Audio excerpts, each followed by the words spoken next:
കോഴിക്കോട് നഗരത്തിലെ വിവിധയിടങ്ങളിലെ നടപ്പാതയിൽ കേബിൾ വയറുകൾ തൂങ്ങിക്കിടക്കുന്നത് വഴിയാത്രക്കാർക്കും കാൽനട യാത്രക്കാർക്കും അപകട ഭീഷണി സൃഷ്ടിക്കുകയാണ്.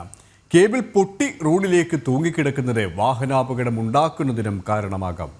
ഈ കാര്യം അധികൃതരുടെ ശ്രദ്ധയിൽപ്പെടുത്തിയെങ്കിലും പരിഹാരം മാത്രം ഇതുവരെയും ഉണ്ടായിട്ടില്ല.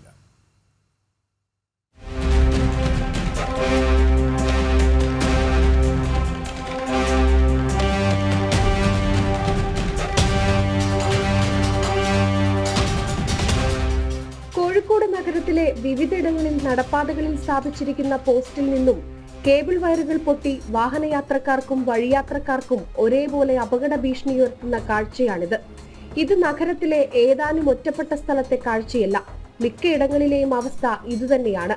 നടപ്പാതയ്ക്കരികിൽ സ്ഥാപിച്ചിരിക്കുന്ന പോസ്റ്റുകളിൽ സ്ഥാപിച്ച കേബിൾ വയറുകൾ പലതും പൊട്ടി റോഡിലേക്ക് തൂങ്ങിക്കിടക്കുകയാണ്. ഏത് നിമിഷവും അപകടമുണ്ടാക്കിയേക്കാവുന്ന നിലയിലാണ് മിക്കവയും.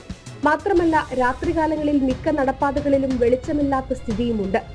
കേബിൾ വയർ കാലിൽ കുരുങ്ങി മധ്യവയസ്കൻ റോഡിലേക്ക് തെറിച്ചു വീണ് അപകടമുണ്ടായത് കഴിഞ്ഞ ദിവസമായിരുന്നു. ഇനിയും അപകടമുണ്ടായാൽ മാത്രമായിരിക്കും അധികൃതർ വിഷയത്തിൽ കണ്ണു തുറക്കുകയുള്ളൂ എന്നാണ് ഉയരുന്ന പ്രധാന ആക്ഷേപം. ജനം, കോഴിക്കോട്.